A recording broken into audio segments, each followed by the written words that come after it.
हमारे साथ मौजूद हैं तैमूर सलीम झगड़ा साहब पीटीआई से, और इसके साथ सलमान शाह साहब जो कि माहिर मुआशियात हैं वो भी हमें ज्वाइन कर चुके हैं। सबसे पहले मैं तैमूर साहब आपकी तरफ आऊँगी। मेरा जो ओपनिंग पॉइंट है वो है आज का जो इस्तीफ़ों का मामला है, जिस पर राजा साहब ऑस्ट्रेलिया जाने से पहले खुलकर सामने आए हैं और उन्होंने फिर से कहा है कि जी मैं ऐसे नहीं मंजूर करूँगा, एक एक करके तशरीफ़ लाएँ। रद्द-ए-अमल क्या देंगे? रिएक्शन यही होगा कि मेरे ख्याल में जैसे आज डॉन में पूरा एक एडिटोरियल लिखा गया है कि इनके सारे हरकत से पीडीएम एक्सपोज हो रही है। ना ये जमहूरियत के लिए स्टैंड करते हैं, ना ये फ्रीडम ऑफ स्पीच के लिए स्टैंड करते हैं, ना ये उन सारी चीज़ों के लिए स्टैंड करते हैं इकॉनमी पे जो ये कह रहे थे।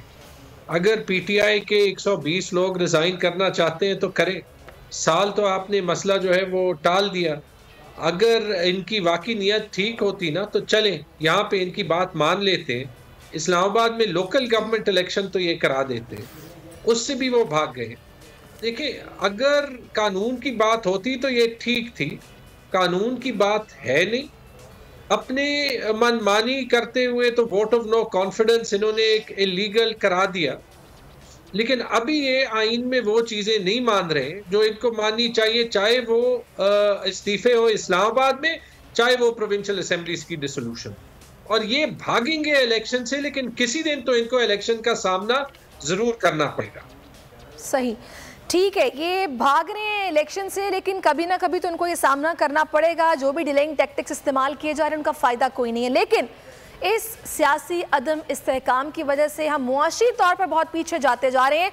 सलमान साहब, मेरा आपसे सवाल है, इस सारी सूरत हाल में अभी जो मैंने बताया भी अपने इंट्रो में कि हमें अदायगी करनी है IMF की, तो ये किस तरह से मुमकिन हो पाएगा जबकि हमें ट्रांच भी नहीं मिल रही? कैसे देख रहे हैं आप, कर्जों की अदायगी कैसे होगी? जी, अब इस अगले 3-4 माह में तो ये तकरीबन 5-6 अरब डॉलर हमें देने पड़ेंगे, क्योंकि डिफरेंट ममालिक से जो आपने कर्जे लिए हुए हैं, प्राइमरीली इस वक्त जो चीन के कर्जे हैं उनकी वापसी का वक्त हो रहा है और वो आपने वापस करने हैं। और उम्मीद तो ये थी कि आपके पास वाफर मकदार में रिसोर्सेज होंगे, डॉलर्स आ रहे होंगे, एक्सपोर्ट्स चल रही होंगी, रिमिटेंसेस आ रही होंगी और इकॉनमी चल रही होगी, तो उसमें आप इसको पे कर देते। लेकिन अब तो इकॉनमी बिल्कुल आपने जैसे इंटर में भी कहा कि पहिया जैम किया हुआ है इकॉनमी का, रिमिटेंसेस आ नहीं रही, एक्सपोर्ट्स जो हैं उनमें भी कमी गिरावट आ गई है, जो एक्सचेंज रेट है वो 3 एक्सचेंज रेट चल रहे हैं। स्टेट बैंक कहता है कि 225 रुपये पे होगा, दूसरे जो हैं हवाला वाले कोई 250 की बात करता है, कोई 260 की बात कर रहा है। तो ये सारी मिसमैनेजमेंट करके इकॉनमी का सत्यानाश कर रहे हैं। सो आई थिंक कि सबसे पहली बात जो है वो आपको IMF के साथ जो प्रोग्राम है उसको लेटर और स्पिरिट में आप फॉलो करें, और साथ साथ ये जो पेमेंट्स हैं जिनके साथ पेमेंट्स हैं अगर आप पे करें कर सकते हैं तो करें, नहीं तो उनसे बात पहले करें। ये ना हो कि जब वक्त गुजर जाए तो फिर आप बात करेंगे तो फिर तो आप डिफॉल्ट में आ गए और फिर आपका नुकसान जो है वो बहुत ज्यादा होगा। बिल्कुल सलमान साहब, लेकिन कुछ माहिर मुआशियात तो ये कह रहे हैं कि टेक्निकली हम डिफॉल्ट में आ चुके हैं। मैं चाहूंगी कि इस पर तैमूर साहब आपकी एक भी मुझे ये बताइएगा। अभी तक तो आपकी इकोनॉमिक डिसरप्शन सिर्फ हुई है ना, अभी तक आपने सूद की पेमेंट्स भी आप कर रहे हैं और जो ड्यू होता है वो भी आप कर रहे हैं और उसका रोल ओवर वगैरह भी हो रहा है। लेकिन ये काम जो है ये आपको एक सॉलिड तरीके से करना पड़ेगा ना। ये नहीं है कि हर दूसरे दिन तीसरे दिन आपकी मुसीबत पड़ी हो कि परसों आपने देने हैं $1 बिलियन और $1 बिलियन है नहीं है। इस तरह से तो आप डेफिनेटली डिफॉल्ट में पहुंच जाएंगे। और हमारे देखें finance minister, prime minister, foreign minister पिछले 4-5 महीनों में ये सारी दुनिया के चक्कर लगाते रहे हैं। चीन जा रहे हैं, कभी अमेरिका जा रहे हैं, कभी यूरोप जाते हैं, हर जगह गए हैं, लेकिन मुझे कर्जों के बारे में किसी जगह से भी कोई खबर नहीं आई कि वहाँ पे कोई मायदा हुआ है, कोई सलमान साहब कोई हमें पैसे देने को तैयार नहीं है। इवन कि मुझे तो ये लग रहा है कि कोई इनसे बात करने को तैयार नहीं है, वरना बोर्ड की मीटिंग भी होती है और पैसों के हवाले से कुछ सुनगुन हम सुनते हैं कि क्या बात हो रही है, ट्रांच मिल रही है, नहीं मिल रही है, कैसे मिलेगी, या इनका प्लान क्या है, कोई प्लान भी नहीं बता रहा।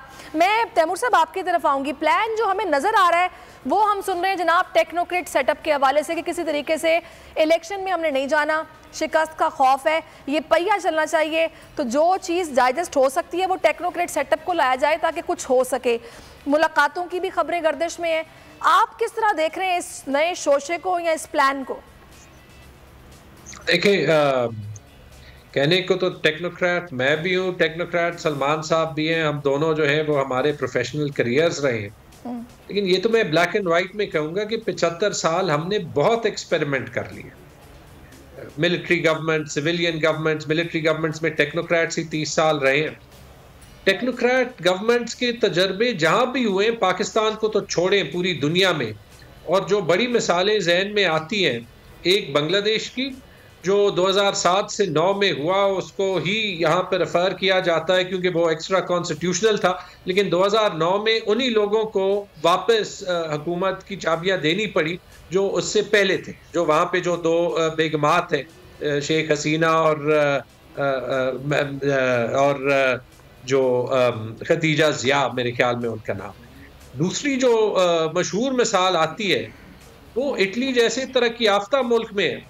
वहाँ तो आईन के तहत सियासतदान जो है वो अग्री करते हैं तो साल के लिए वो टेक्नोक्रेट गवर्नमेंट ले आते हैं।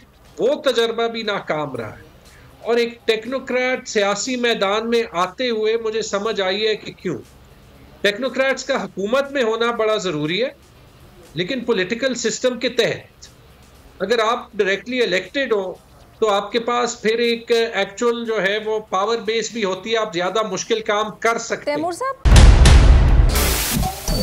सबसे बड़े चैनल बोल न्यूज के एंकर मखदूम शहाबुद्दीन के प्रोग्राम अब बात होगी ने रेटिंग के तमाम रिकॉर्ड्स तोड़ दिए। मैं हूं मखदूम शहाबुद्दीन और आप देख रहे हैं अब बात होगी। 46% नाजरीन ने बोल न्यूज को देखा। सोशल मीडिया पर भी सबने ज्यादा देखा।